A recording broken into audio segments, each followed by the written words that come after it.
sila po ay binabayaran po ng China po, attorney. And right now, binanggit naman po ng China na of course, wala silang kinakala o mga kaalam-alam po dyan. At kasi napakasensitibong usapin po ito, national security na po natin, attorney. Your thoughts with this? Alam mo, very clear ang pangangailangan natin dito, Frami, no? And that is a new law. Anti-espionage law at yung anti-malign information interference law.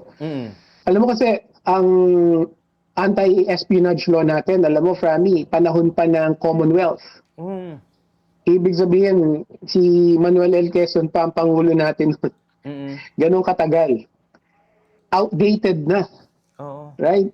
Ngayon, ang mga espiya ngayon, gumagamit na ng mga technology na hindi pa naiisip nung mga mambabatas natin nung panahon ng Commonwealth. No? So, kung meron man tayong mapag-uusapan dito sa issue na to, is that point, that precise point na kailangan na natin i-update yung legal framework natin against espionage and malign foreign interference na nakikita na natin nangyayari ngayon at ang nasa likod nito ay ang bansang China. Yes. And may naging pahayag po dito yung mga nahuli na hindi nila alam, basta nagbibigay sila ng impormasyon na which is with Spence po na may perang kapalit. Yun po ang naging sabi po nila sa naging pahayag po nila sa NSC. So, parang may mga ilan, pero din po ba yung mga, I mean to say, may mga ilan din po kasi na naglalabas po ng mga ilang reports to malign, to maiba yung narratives. Hindi lang po pagkuha ng impormasyon, kundi maiba po yung naisa, yung interest po ng ibang bansa, ang siyang siguro makuha po nila, attorney. Ano po sa tingin po niyo doon? Yun, ganun ang Frami, ganun yung malign foreign interference operations, no? Yung nagpapakalat ng propaganda, nagpapakalat ng disinformation din, no? At ang pakay naman nila is pwedeng guluhin yung diskurso para mawalan ng tiwala yung taong bayan sa mga institutions natin.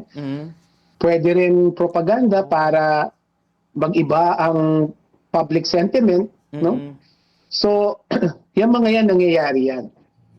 Unfortunately, wala tayong batas na pinagbabawal yan, no? Specifically, yung malign foreign interference.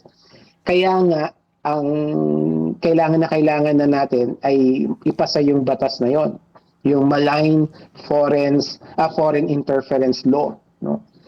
Yung espionage, yan yung pag-iispiya, yan yung sinasabi mo na nagbibigay ng impormasyon kapalit ng pera o kung ano man. Meron tayong batas dyan, kaya lang napakatanda na, napaka-outdated na, no? So, these are national security concerns. Tama ka dyan. And kailangan tugunan yan ng mga mambabatas natin.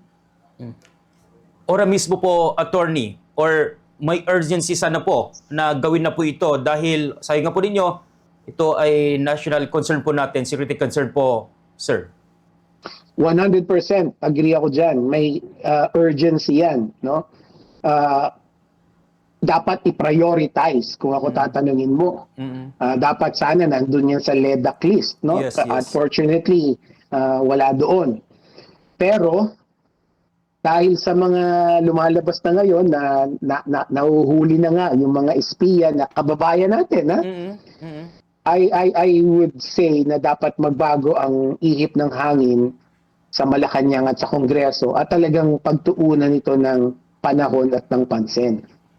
Alright. And with that po, attorney, maraming salamat na naman po sa inyo naman pong mga pahayag po na yan. Tayo po naliwanagan po at pati po mga kababayan sa mga issues po sa ating pong bansa. Attorney, any message po sa ating pong mga kababayan po right now?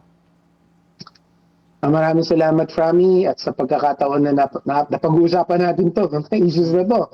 No, sana yung mga kababayan natin kahit pa paano merong napulot na nagbigay liwanag at linaw sa kanila. Maraming salamat, attorney, at mabuhay po kayo.